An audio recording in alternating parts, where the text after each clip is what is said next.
Hello students, this is Fazal here. Now today in this lecture I will discuss about the human excretory system.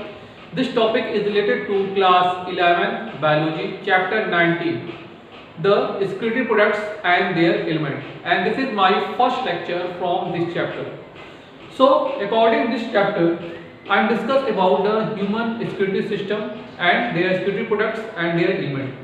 So here first question is that what is excretion? The removal of wasteful toxic substance from our body is known as excretion. तो अपनी body से मतलब human body से किसी भी toxic substance या wasteful substance का removal क्या कहलाता है? वो कहलाता है excretion. So now here the next question is that how this excretory product are synthesized in our body and why this product are synthesized in our body. तो जैसे हम लोगों ने इससे पहले बात किया कि एक्सक्रीशन क्या है, किसी भी वेस्टफुल सब्सटेंस को बॉडी से बाहर निकालना एक्सक्रीशन होता है. अब यहाँ पे क्वेश्चन ये होता है कि आखिर हमारे बॉडी के अंदर ये एक्सक्रीटरी प्रोडक्ट बन कहाँ से रहे हैं और हमारी बॉडी को सिंथेसाइज क्यों कर रही है.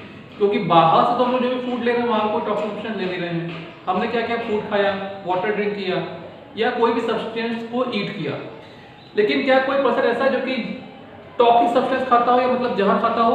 ऐसा तो कोई नहीं है. हम लोग क्या करते हैं, फूड नॉर्मल खा रहे हैं. तो आखिर हमारी बॉडी ऐसी कौन सी एक्टिविटी कर रही है जिसकी वजह से हमारी बॉडी के अंदर टॉक्सिक सब्सटेंस बन जाते हैं, और टॉक्सिक सब्सटेंस बनने की प्रोसेस कैसे होती है और उसको हम लोग कैसे बॉडी से बाहर निकाल सकते हैं, इसके बारे में हम लोग पूरे वीडियो लेक्चर में बात करने वाले हैं. तो the excretory products are synthesized in our body when we take food and digest it. After it, the number of metabolic reaction and chemical process occurs for the obtain the energy and various type of product from this substance. Except this, the number of metabolic reaction occurs in all the body parts of our body in each cell also. Due to this, the some useful substance, lot of useful substance are synthesized in our body. These useful substance are absorbed and utilized by our body, while the wasteful substance also synthesized in our body. If this wasteful substance are not removed outside on our body, then it create the toxic effect or harmful effect and also responsible for the malfunctioning of our body parts. So it is necessary to remove this substance from our body. तो ऐसा हम लोगों से पहले बात किया, toxic substance जो होते हैं ये हमारे बॉडी के अंदर फॉर्म हो रहे होते हैं, इसको हम लोग को निकालना होता है. इसके बाद मैंने आप लोगों को ये बताया कि हमारे बॉडी के अंदर ये टॉक्सिक सब्सटेंस बनते कैसे हैं. हम लोग क्या करते हैं, फूड सब्सटेंस ईट करते हैं. अब ये फूड सब्सटेंस बॉडी में जाने के बाद ये डाइजेस्ट होंगे, फिजिकल डाइजेशन, केमिकल डाइजेशन होगी. अब केमिकल डाइजेशन के बाद ये फूड सब्सटेंस हमारे बॉडी के डिफरेंट पार्ट में पहुंचा दिए जाएंगे. इसके बाद क्या होता है, ये फूड सब्सटेंस हमारे बॉडी के डिफरेंट ऑर्गन, सेल, टिश्यू के पास स्टोर होते हैं. अब जो बॉडी के डिफरेंट सेल हैं, ऑर्गन है, टिश्यू हैं, अपने फंक्शन परफॉर्म करने के लिए या अपने नीड के लिए डिफरेंट टाइप के केमिकल रिएक्शन, मेटाबॉलिक प्रोसेस कर रही होती हैं, जिसके वजह से वो यूजफुल सब्सटेंस बना पाती हैं. अब ये जो यूजफुल सब्सटेंस बनते हैं उनके साथ साथ कुछ वेस्टफुल सब्सटेंस फॉर्म हो जाते हैं. तो यूजफुल सब्सटेंस जो होते हैं वो डायरेक्टली हमारी बॉडी को एब्जॉर्ब कर लेती है, लेकिन जो वेस्टफुल सब्सटेंस होते हैं वो बॉडी के अंदर, सेल के अंदर वैसे के वैसे पड़े रहते हैं. अगर ये प्रोडक्ट वहाँ पड़े रहेंगे तो लंबे समय तक वहाँ रहने पे वो टॉक्सिक सब्सटेंस फॉर्म कर सकते हैं या बॉडी के अंदर जो बॉडी ऑर्गन है, टिश्यू, उसको डैमेज कर सकते हैं. तो इस सब्सटेंस को बॉडी से बाहर निकालना बहुत जरूरी होता है. इसीलिए यहाँ पे हमारे पास जो स्पेशल ऑर्गन होता है उसको बोलते हैं हम लोग एक्सक्रीटरी ऑर्गन. ये एक्सक्रीटरी ऑर्गन रिस्पॉन्सिबल होता है वेस्टफुल सब्सटेंस को बॉडी से बाहर निकालने के लिए. अब यहाँ पे हमारे बॉडी के अंदर कुछ स्पेशल टाइप के ऑर्गन होते हैं जिसके बारे में पहले बात कर लेते हैं. Kidney are known as the primary excretory organ in our body. हमारे बॉडी की सबसे प्राइमरी एक्सक्रीटरी ऑर्गन को क्या बोलते हैं, किडनी. यहाँ पे किडनी दिखाई गई है. अब एक किडनी क्या काम होता है, kidney are responsible to filter our blood in which the lot of toxic substance or harmful substance are present. They release out this substance from our body. तो हमारे ब्लड के अंदर जो टॉक्सिक सब्सटेंस होते हैं, जो वेस्टफुल सब्सटेंस होते हैं, उनको फिल्टर करना और उनको बॉडी से बाहर निकालने का काम कौन कर रहा है, ये किडनी कर रही है. अब ये टॉक्सिक सब्सटेंस ब्लड में कहाँ से आएगा, ब्लड क्या करता है, पूरे बॉडी के अंदर सर्कुलेशन कर रहा है, ऑक्सीजन दे रहा है, कार्बन डाइऑक्साइड ले रहा है, इसी साथ साथ ये फूड सब्सटेंस देता है। अब फूड सब्सटेंस देने के साथ साथ अब बॉडी में जहाँ पे भी टॉक्सिक सब्सटेंस बने, हार्मफुल सब्सटेंस बने, उनको भी क्या करेगा, एब्जॉर्ब कर लेगा। अब एब्जॉर्ब करने के बाद इनको डायरेक्टली या तो वो किडनी के अंदर लाकर छोड़ देता है या तो उसको पहले लीवर के अंदर छोड़ता है। अब लीवर क्या करता है, उस सब्सटेंस को कन्वर्ट करेगा और कन्वर्ट करने के बाद उनको फिर से ब्लड के अंदर दे देगा। अब ब्लड क्या करेगी, उनको लेके फिर से किडनी के अंदर ही आएगी और किडनी के थ्रू ये सब्सटेंस बॉडी से बाहर निकाल दिए जाते हैं। अब ये प्रोसेस कैसे कैसे होती है इसको भी आगे बात करेंगे। तो प्राइमरी सेक्रेटरी ऑर्गन हमारे बॉडी कौन सा है, किडनी है, because it responsible for the removal of lot of toxic substance, nitrogen based substance and harmful substance that are synthesized in our body. तो किडनी के अंदर होता क्या है कि किडनी के अंदर रिमूव होता है urea, uric acid, ammonia, creatinine and nitrogenous waste product. It is also known as the primary secretory organ in our body. तो ये हमारी बॉडी का प्राइमरी सेक्रेटरी ऑर्गन होगा। Except this the number of secretory organ are present that are considered as the secondary secretory organ in our body. तो हमारी आई भी क्या है, एक सेक्रेटरी ऑर्गन की तरह वर्क करती है, where it remove the tear. आप लोगों ने देखा होगा जब आप लोग ज्यादा धूल गंदे से या कहीं लंबे सफर में गए हो तो हमारे आंख से क्या आता है, कीचड़ आता है।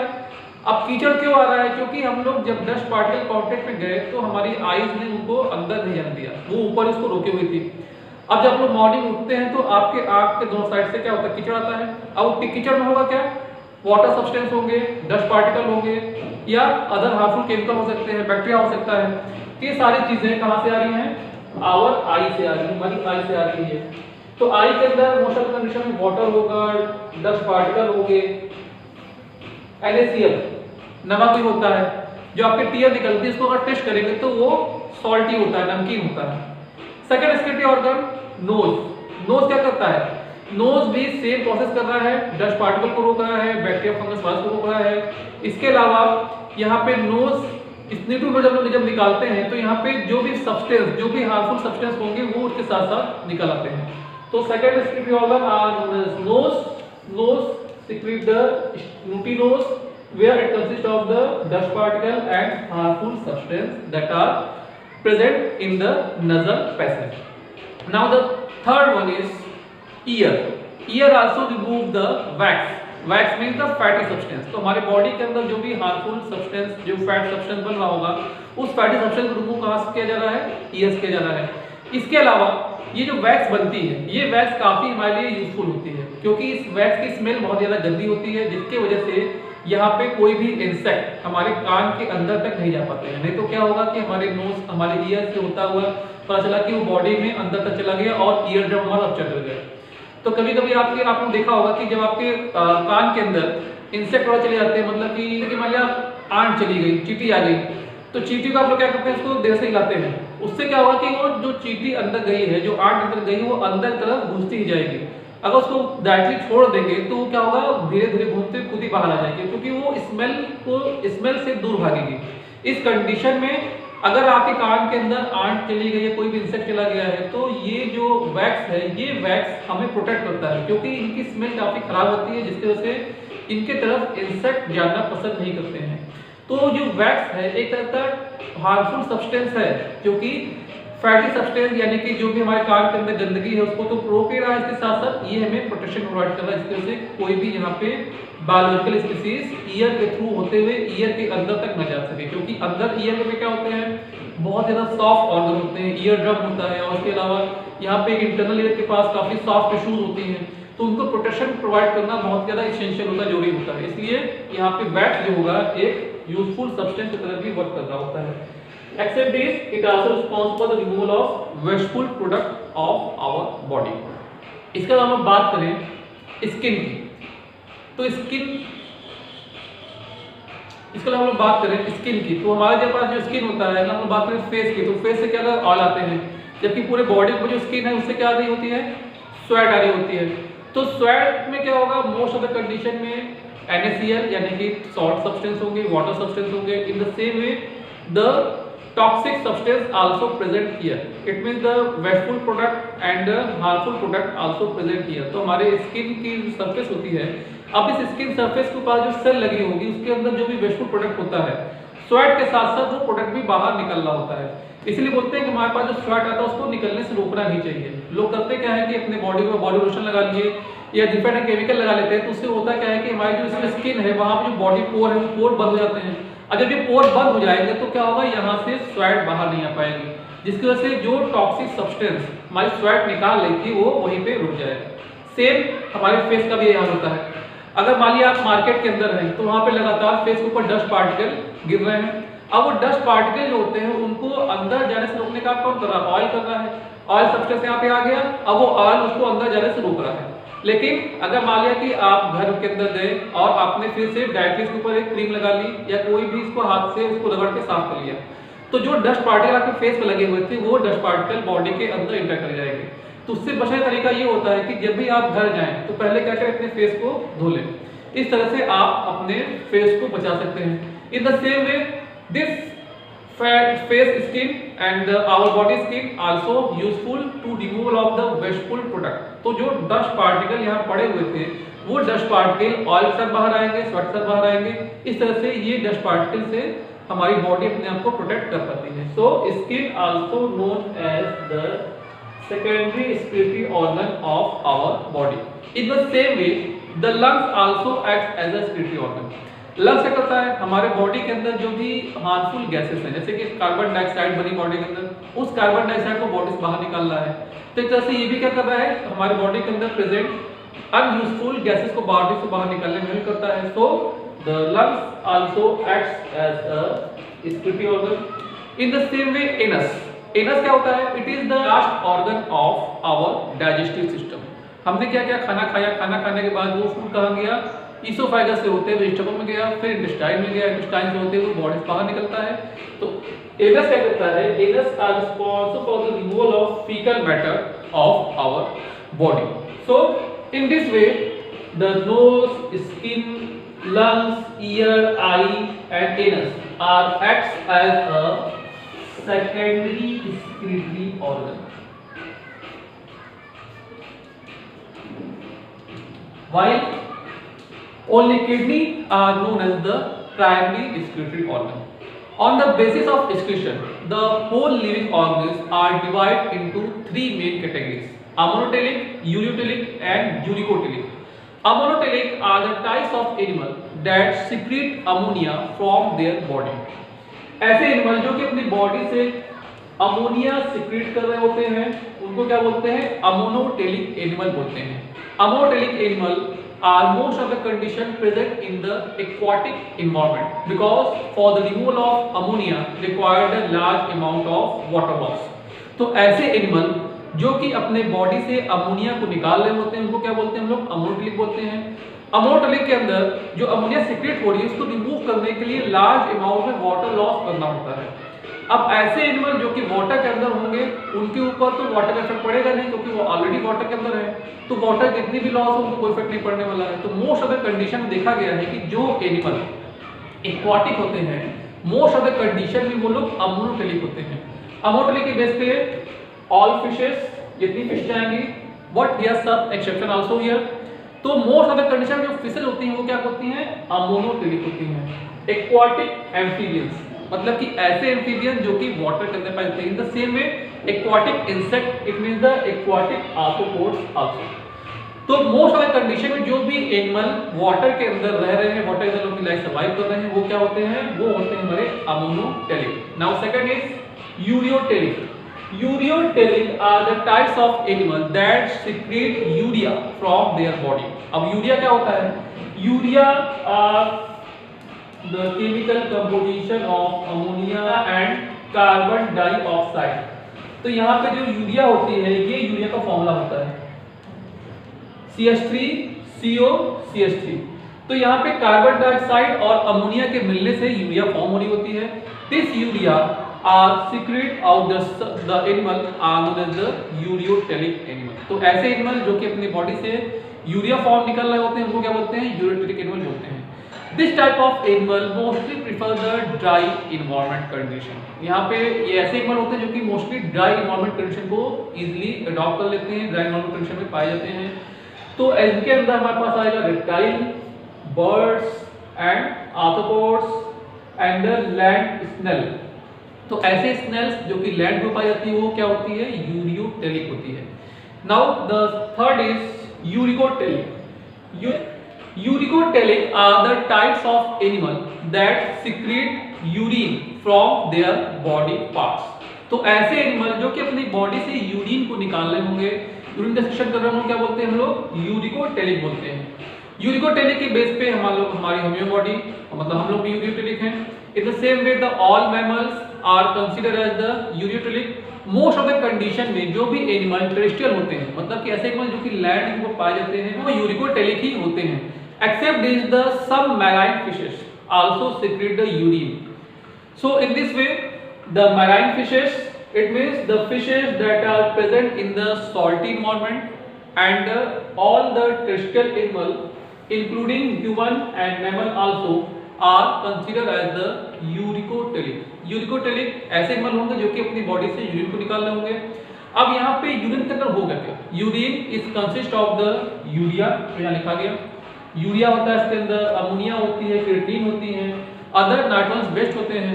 तो यहाँ पे यूरिया फॉर्म होता है। अगर हम बात करें ह्यूमन बॉडी के, तो ह्यूमन बॉडी के अंदर भी यूरिया बन रही है। हम लोगों ने क्या किया, खाना खाया।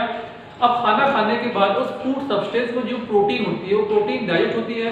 अब प्रोटीन डाइजेस्ट जब होगी तो उनसे क्या बनेगा, अमीनो एसिड फॉर्म होगा। अगर हम बात करें अमीनो एसिड की सिंपल फॉर्मूले की, तो अमीनो एसिड क्या होता है, एक होता है कार्बोक्सिलिक ग्रुप, एक होता है अमीनो ग्रुप, एक होते हैं हाइड्रोजन, एक होता है एल्काइल ग्रुप। अब ये अमीनो एसिड का एक फॉर्मूला है।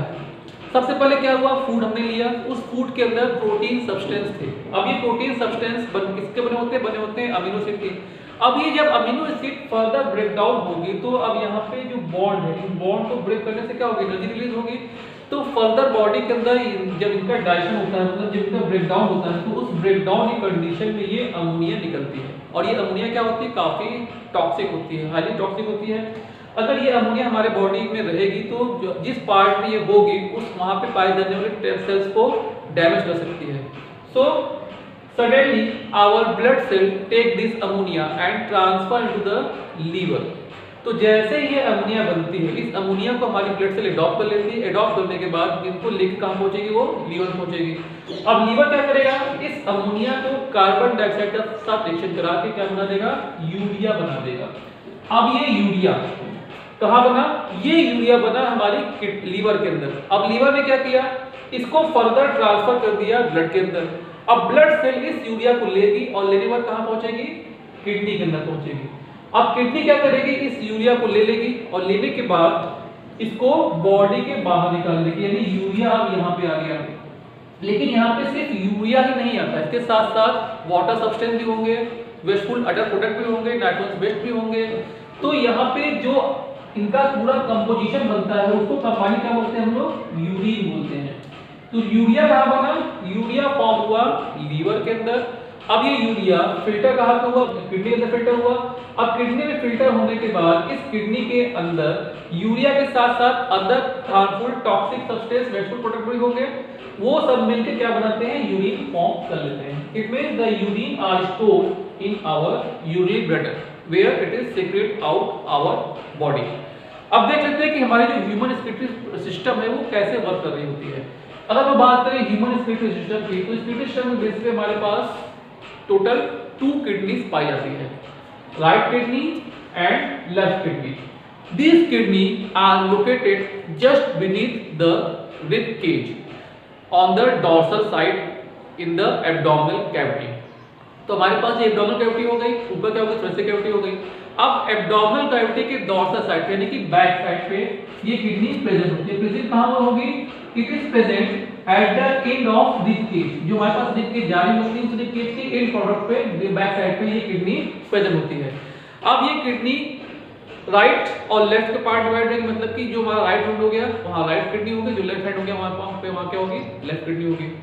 अब इनका जो साइज होता है वो टोटल इनकी लेंथ होती है 10 सेंटीमीटर की और डायमीटर कितना होता है, टोटल का डायमीटर होता है 5 सेंटीमीटर। तो 10 और 5 के रेशियो में ये किडनी हमारे बॉडी के अंदर रहती है। Right kidney are present slightly upper than the left one. तो जो हमारे पास राइट किडनी होती है, अगर हम बात करें इधर वाले की, तो राइट किडनी क्या होती है, थोड़ी सी ऊपर होती है in comparison to left kidney. Left kidney lower side पे होगी, जबकि राइट किडनी क्या होगी, अपर साइड पे होगी।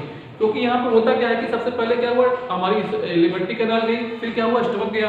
अब स्टमक के बाद इस साइड क्या होता है, लीवर होता है। तो लीवर प्रेजेंट होने की वजह से जो लेफ्ट किडनी होती है उसको स्पेस देने के लिए थोड़ा सा नीचे साइड पे होती है। तो लीवर के प्रेजेंट होने की वजह से लेफ्ट किडनी थोड़ा सा नीचे रहेगी, जबकि राइट किडनी थोड़ा सा ऊपर रहती है, क्योंकि यहाँ पे क्या स्टमक है वो थोड़ा ऊपर साइड रहता है। So in this way the kidney are arrange in our body. अब यहाँ पे क्वेश्चन ये होता है कि आखिर किडनी के अंदर ब्लड कहाँ से आ रहा होगा। अब ब्लड को लेके आने का काम कौन करता है, मेन एओर्टा करती है। एओर्टा ने क्या किया, ब्लड को लिया हार्ट से, और लेने के बाद अब वो पूरे बॉडी के अंदर ब्लड को सर्कुलेट कर रही होगी। So the blood vessels that are responsible for transfer the blood from heart to kidney are known as the dorsal aorta। यह क्या हुआ कि मेन एओर्टा ने क्या किया, ब्लड लिया हार्ट से। अब हार्ट से जो ब्लड चला वो एओर्टा में था। अब जो एओर्टा ट्रांसफर करेगी किडनी को, उसको क्या बोलते हैं हम लोग, डोर्सल एओर्टा बोलते हैं। तो सबसे पहला काम किसका आया, डोर्सल एओर्टा का फर्स्ट वर्क आया। अब ये डोर्सल एओर्टा ब्लड लेके आई और ट्रांसफर की राइट किडनी और लेफ्ट किडनी को। इस कंडीशन में इसको क्या बोलते हैं, सेकंड को रीनल आर्टरी। अब रीनल आर्टरी ने क्या किया, ब्लड को ट्रांसफर कर दिया राइट किडनी और लेफ्ट किडनी को। अब right kidney left kidney further open होगी किडनी के अंदर, जहां पे ये नंबर ऑफ कैपिलरीज डिवाइड करेगी। अब डिवाइड करने के बाद इस किडनी के अंदर नेफ्रॉन होते हैं। एक नॉर्मल किडनी के अंदर नियर अबाउट 1 मिलियन नेफ्रॉन पाया जाता है। अब ये नेफ्रॉन क्या करेगा, ब्लड को फिल्टर करना होगा। ये फिल्ट्रेशन कैसे होती है इसको हम आगे नेक्स्ट वीडियो में बात करेंगे। तो यहाँ पे वो क्या हुआ, क्या जो ब्लड यहाँ पे आया वो नेफ्रॉन के थ्रू फिल्टर कर दिया जाएगा। फिल्टर करने के बाद ये नंबर ऑफ कैपिलरीज से होता हुआ कहाँ पे ओपन होता है, ये ओपन होता है यूरेटर के अंदर। अब जो भी वेस्टफुल प्रोडक्ट थे, ये वेस्टफुल प्रोडक्ट किडनी में फिल्टर होने के बाद कहाँ पे आ गए, यूरेटर के अंदर आ गए। अब ये यूरेटर क्या करेगा, इनको जाके स्टोर कर देगा यूरिनरी ब्लैडर के अंदर। अब यहाँ पे जो ब्लड फिल्टर हुआ, ये ब्लड फर्दर लिया जाता है रीनल वेन के द्वारा। रीनल वेन ने क्या किया, जो ब्लड फिल्टर हो गया, मतलब कि प्योर ब्लड को लेगा वो। डर्टी ब्लड कौन से लोगों लेके आ रहा है, ये लेके आ रहा है डोर्सल एओर्टा। डोर्सल एओर्टा के पास ब्लड कैसी थी, डर्टी ब्लड थी या इम्प्योर ब्लड। तो यहाँ पे क्या होगा, ये इम्प्योर ब्लड होगा कहाँ पे, डोर्सल एओर्टा के अंदर, ये लेके आ रहा है। अब डोर्सल एओर्टा का काम खत्म हो गया, फर्दर यहाँ फिल्ट्रेशन हुआ। फिल्ट्रेशन होने के बाद इस किडनी से ब्लड कौन लेगा, रीनल वेन लेगी। रीनल वेन राइट में से भी लेगी, लेफ्ट से भी लेगी। अब लेने के बाद ये रीनल वेन फर्दर ओपन होती है नेक्स्ट इंफीरियर वेना कोवा के अंदर। तो फर्स्ट फंक्शन इसका था, सेकंड इसका आया, अब थर्ड किसका आया, रीनल वेन का आया। रीनल वेन ने क्या किया, राइट किडनी और लेफ्ट किडनी से ब्लड को ले लिया। अब लेने के बाद ये ट्रांसफर किया काम करेगा इंफीरियर वेना कोवा में ट्रांसफर करेगा। Now this inferior vena cava are transfer the pure blood into the whole body parts. अब यहाँ पे क्या होता है कि पूरे बॉडी के अंदर ये ब्लड सर्कुलेट किया जा रहा होगा। तो यहाँ पे 2-3 क्वेश्चन बनते हैं आपके। पहला क्वेश्चन क्या, most purest blood present in which type of blood vessel. तो ऐसी ब्लड वेसल जहां पे सबसे प्योर ब्लड होता है उसका नाम बताइए। तो most purest blood present in the renal vein, सबसे ज्यादा प्योर उसके अंदर होगा। देन इंफीरियर वेना कोवा, क्योंकि यहाँ पे जब ब्लड आया तो यहाँ पे सबसे ज्यादा प्योर था। अब इसके बाद इंफीरियर वेना कोवा, तो दोनों यहाँ पे ऑप्शन आ सकता है, इंफीरियर वेना कोवा या रीनल वेन। तो यहाँ पे क्या होता है, सबसे ज्यादा प्योर ब्लड पाया जाता है। Most dirty blood present in our body in which type of blood vessel. तो सबसे ज्यादा गंदा ब्लड जो होगा वो कहाँ होगा, वो होगा डोर्सल एओर्टा के पास। अब डोर्सल एओर्टा बोले या रीनल आर्टरी बोले, तो यहाँ पे क्या होता है, सबसे ज्यादा गंदा ब्लड होता है। अब इसके बेस पे 2 क्वेश्चन और बनते हैं जो कि रिलेटेड है सर्कुलेटरी सिस्टम से। यहाँ पे क्वेश्चन ये आता है कि most oxygenated blood are present where. तो सबसे ज्यादा ऑक्सीजनेटेड ब्लड मतलब कि यहाँ पे ऑक्सीजन की अमाउंट सबसे ज्यादा होती है, वो कहाँ होगा, पल्मोनरी वेन के अंदर होगा, क्योंकि वो भी तुरंत लंग से फिल्टर होकर ब्लड को लेके आ रही है। तो सबसे ज्यादा जो ऑक्सीजन की अमाउंट होगी, ऑक्सीजन कंसंट्रेशन सबसे ज्यादा कहाँ होगी, पल्मोनरी वेन के अंदर होगी। While the most deoxygenated blood present in the pulmonary artery, क्योंकि पूरे बॉडी से ब्लड डीऑक्सीजनेटेड ब्लड हार्ट के अंदर गया। अब हार्ट ने क्या किया, उस ब्लड को ट्रांसफर किया लंग्स के पास। अब लंग्स के पास जो ब्लड वेसल्स को लेके जा रही है उसका नाम क्या होता है? पल्मोनरी आर्टरी होता है, यानी कि सबसे ज्यादा डीऑक्सीजनेटेड ब्लड, मतलब कि ऐसा ब्लड जहां पे कार्बन डाइऑक्साइड की अमाउंट ज्यादा होती है, वो कौन सा होता है ब्लड वेसल्स? वो होता है पल्मोनरी आर्टरी। और सबसे ज्यादा ऑक्सीजनेटेड ब्लड, मतलब कि जहां पे ऑक्सीजन की अमाउंट सबसे ज्यादा होती है, वो ब्लड वेसल कौन सी होती है? वो होती है हमारी pulmonary vein. In the same way, the renal artery and dorsal aorta are considered as most dirty. It means the most impure blood. While the renal vein or inferior vena cava are considered as the most purest blood. तो student के mind में यहाँ पे confusion होता है oxygenated, deoxygenated और dirty blood, pure blood, impure blood. तो pure impure का जो कॉन्सेप्ट होगा वो कहाँ पे आएगा? स्केलेटल सिस्टम के अंदर आएगा, जबकि ऑक्सीजनेटेड और डीऑक्सीजनेटेड का जो कॉन्सेप्ट है वो कहाँ पे आएगा? वो आएगा सर्कुलेटरी सिस्टम के अंदर। तो इस तरह से हमारी किडनी वर्क कर रही होती है। अब इस किडनी के अंदर यहाँ पे किडनी के दो पार्ट होते हैं कि renal cortex and renal मिडला। Renal cortex are known as the outermost covering, while the renal medulla are known as the innermost covering of our kidney. Except this, the number of organs are present here. Just above the kidney, the specialized gland are present, are known as the adrenal gland. This adrenal gland also known as the emergency gland in our body, because it is activated at the emergency condition and it secretes the adrenaline and non-adrenaline hormones. In the same way, it also performs the various other function. So here the just above the kidney, adrenal gland also present, and after the filtration of blood, it is transferred from kidney to ureter. Now it is stored in the urinary bladder. अब यहाँ पे क्या हुआ कि blood की urine का filtration हुआ और फिल्ट्रेशन होने के बाद ये यूरिन ब्लैडर के अंदर आके स्टोर हो गया। अब यहाँ पे क्वेश्चन आ जाता है कि आखिर यूरिन ब्लैडर किस सब्सटेंस की बनी होती है जिसकी वजह से ये टॉक्सिक सब्सटेंस यहाँ पे एब्जॉर्ब कर पा रही है और उसको रोके हुए होल्ड की हुई है। तो यूरिनरी ब्लैडर जो होती है वो बनी होती है स्मूथ फाइब्रस मस्कुलर टिश्यू की। तो स्मूथ फाइब्रस मस्कुलर टिश्यू यहाँ पे होते हैं। Except this, it also consist of the connective tissue, it means the transitional epithelial tissue are present here. तो यहाँ पे ट्रांजिशनल एपिथेलियल टिश्यू पाई जाती है जो कि नंबर ऑफ लेयर की बनी होती है, यहाँ पे डिफरेंट लेयर होगी। In the same way, the inner side also consists of the mucosa layer. This mucosa layer are provide the protection for the urinary bladder. तो यहाँ पे डिफरेंट टाइप की लेयर होती है जिसकी वजह से ये यूरिनरी ब्लैडर अपने आप को इन टॉक्सिक सब्सटेंस से बचा पा रही होती है। Now I want to talk about the capacity of urinary bladder. तो यूरिनरी ब्लैडर जो होती है एक नॉर्मल पर्सन के अंदर ये देखा गया है कि इस यूरिनरी ब्लैडर के अंदर minimum 500 to 2 litre urine are store. तो किसी भी नॉर्मल ह्यूमन पर्सन के अंदर 500 ml से लेके 2 लीटर तक यूरिन स्टोर किया जा सकता है।